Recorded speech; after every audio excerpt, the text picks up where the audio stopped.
Halo pemirsa Agritoto, kembali lagi bersama saya Raditya Herdianto dan kali ini kita sedikit merubah konsep video ya karena kebijakan pemerintah soal work from home. Jadi kita syuting video kali ini menggunakan aplikasi untuk video call. Dan teman-teman Agritoto Tips dimanapun berada, semoga kalian tetap sehat, selalu tetap di rumah. Kalau tidak perlu-perlu banget, jangan keluar rumah. Dan sekarang di dalam video call kali ini, saya sedang bersama Bapak Hermas Effendi Prabowo, selaku pakar transmisi Matic, juga pemilik bengkel spesialis water Matic. Selamat sore Pak Hermas. Selamat sore Mas Adi. Oke, nah Pak Hermas, ini kan mumpung lagi ngebahas tentang WFH atau work from home ya Pak. Ya. Mobil Matic itu kan cenderung lebih lama ditinggal ya, istilahnya terparkir lama di tempat tinggal, di garasi atau di mana. Nah itu tuh apa Pak dampaknya terhadap mobil Matic kalau ditinggal lama? Oke. Setidaknya ada 5 poin ya yang bisa kita perhatikan terkait dengan mobil Matic yang ditinggal lama, efek dari WFH ya. Yang pertama terkait dengan sistem lubrikasi mesin, yang kedua terkait dengan sistem lubrikasi transmisi, yang ketiga terkait dengan sistem pendingin, yang keempat terkait dengan sistem pengereman ya, yang kelima terkait dengan sistem kelistrikan. Nah, 5 hal ini yang mesti diperhatikan oleh para pemilik mobil Matic ketika memutuskan untuk WFH ya. Nah, pertama terkait dengan sistem lubrikasi mesin, kalau mobil ditinggal lama di rumah dan dibiarkan begitu saja tanpa dipanasin, tentu oli akan mengalami kekentalan ya. Nah, ketika oli mengental, tentu ini efeknya tidak baik terhadap lubrikasi mesin. Nah, kenapa? Karena dinding-dinding silinder, camshaft maupun crankshaft itu butuh lubrikasi, sehingga kalau dia tidak terlubrikasi dengan baik oleh air oli, tentu efeknya akan luka. Nah, terus yang kedua terkait dengan transmisi, secara spesifik efek langsung ke transmisi sebetulnya tidak ada ya, karena oli transmisi sebetulnya cenderung lebih encer dibanding oli mesin ya, sehingga taruhlah misalnya seminggu dia tidak dinyalain juga bagi transmisi nggak begitu masalah.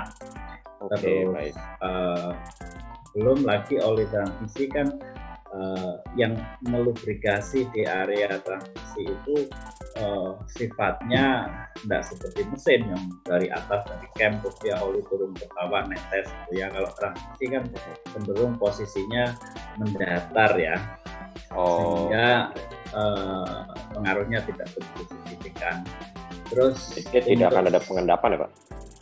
Pengendapan sebetulnya kalau pengendapan kotoran dia sudah ada mekanisme pemerangkapan kotoran dengan magnetik itu ya. Terus juga di filter ada filternya juga pori-porinya kecil sehingga memungkinkan dia untuk menyaring kotoran itu.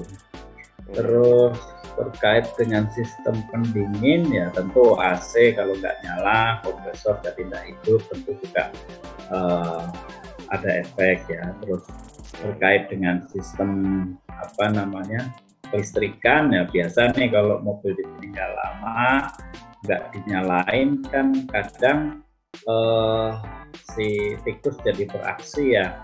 Nah ini yang juga mesti diwaspadai, karena kalau si tikus ini beraksi dia terus merusak kabel, makan kabel dan jadi masalah. Terus ketika sistem pengereman itu terutama handrem ya, itu ketika kita parkir lama terus kita handrem itu biasanya kampas dengan piringan ya, dengan cakram atau kampas dengan tromol itu akan munci. Nah kalau munci terus kemudian dia berkarat, biasanya ketika handrem dilepas, kampasnya nggak mau lepas, ini masih nyantol. Nyangkut gitu ya. dia. Oke. Nah, nyangkut kan, lengket ya. Nah, itu yang mesti diperhatiin. Terus tambahan ya roda lah, ban ya. Ban itu kan sekarang semua hampir pakai ban tubeless, sehingga kalau sedikit kempes terus mobil didiamin lama, kadang dia akan kempes sendiri anunya ya, bannya ya. Nah, itu juga mesti diperhatikan, bocor halus gitu ya. Ya, itu poin-poin yang mesti diperhatikan. Nah, tadi kan untuk beberapa dampak mobil matic ditinggal lama ya, terparkir lama, itu untuk mengatasinya gimana, Pak? Kalau untuk mesin ya, untuk mesin saya sarankan sih paling tidak 3 hari sekali lah dinyalain ya, dipanasin. Manasinya ya usahakan jangan terlalu sebentar, juga jangan terlalu lama, karena kalau terlalu sebentar ya khawatir sistem pendingin air yang dari radiator ya belum mengalir untuk mendinginkan mesin, sehingga nanti kotoran terjebak di radiator atau mungkin di lubang-lubang sekitar silinder ya, tidak teraliri dengan baik ya. Usahakan ketika kita manasin sampai terjadi sirkulasi di air radiator itu. Tandanya apa? Kalau air radiator dia sudah agak panas ya, berarti dia sudah bersirkulasi ya. Nah, itu. Terus yang kedua terkait dengan transmisi, ketika kita manasin mobil dan mesin sudah idle ya, tidak apa-apa kita geser tuas ke posisi P maupun ke sisi R, ke N, ke D, ke semua posisi, mungkin masing-masing 3 atau 5 detik ya, supaya clutch juga teraliri oleh oli ya. Tidak itu. Terus terkait dengan AC ya, sistem pendingin ruangan itu ketika manasin mobil, ketika sudah idle itu usahakan AC juga dinyalain ya. Kenapa? Karena di beberapa mobil yang AC-nya itu menggunakan sistem magnetic clutch itu kompresor baru akan bekerja ketika AC itu switch-nya di on, sehingga itu penting juga untuk dinyalakan. Terus terkait dengan rem ya, nah, mungkin saat kita manasin mobil ya, ketika kita menggerakkan tuas ke semua posisi ya, usahakan mobil dijalani maju mundur sebentar ya, untuk memastikan bahwa supaya si handrem itu kampasnya tidak ngunci ya. Jadi biar dia berputar remnya supaya merata dan nggak lama nempelnya itu ya. Ya, supaya tidak sampai ngunci karena karat itu ya.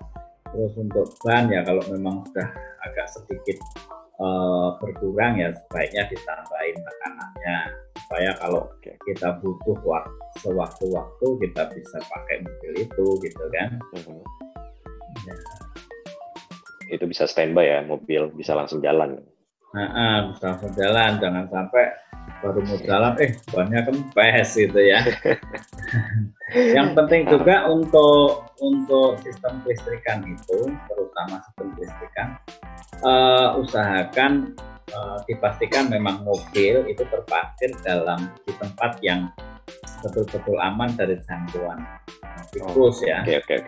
Biasanya tikus-tikus kecil itu orang bilang curut ya. Ya, itu yang goyang sama kabel itu. Nah, kalau kita sering manasin, kita paling 3 hari kan, mereka jadi nggak tertarik untuk bersarang di situ.